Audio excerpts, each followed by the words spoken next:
When I was 16, I felt like I was living underwater. My sensory processing disorder meant that a crowded hallway or a loud cafeteria felt like physical blows to my chest. I'd been begging my parents for an emotional support animal for a year. My doctor agreed it would help ground me, but my dad was a no pets inside kind of guy. He thought I was just too sensitive and that a pet would be an expensive distraction from my grades. The uninvited guest.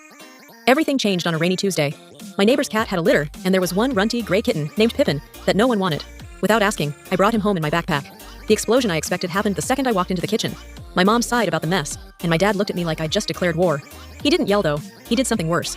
He walked to the fridge, taped up a failure chart, and said, "You have 7 days. If I see a single scratch on the sofa, if I smell that litter box once, or if you miss one morning of school because you're overwhelmed, the cat goes to the shelter, no arguments." The first few days. Day 1.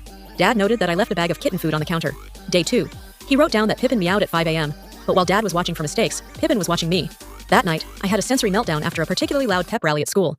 Usually, I'd lock myself in the dark and cry for hours, but Pippin didn't hide. He climbed onto my chest and started a purr, so deep it felt like a vibration therapy session.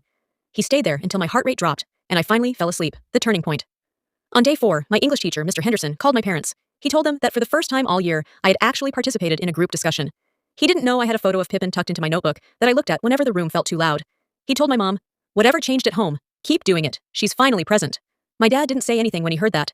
He just went to the fridge and crossed out the failure chart with a single black line. The 6th night.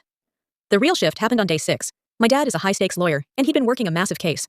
Around midnight, I went to the kitchen for water and saw him sitting at the table, head in his hands, breathing in sharp, jagged gasps. He was having a full-blown stress attack. I was too scared to move, but Pippin wasn't.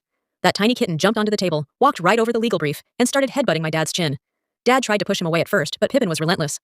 Eventually, I saw my dad's shoulders drop. He reached out, buried his fingers in Pippin's fur, and just breathed the resolution. The next morning, the failure chart was gone. In its place was a printed receipt for a high-end, floor-to-ceiling cat tree. When I asked what happened, my dad didn't look up from his coffee. He just nudged a bowl of premium kitten treats toward me and said, "He's a good listener. I think we'll keep him."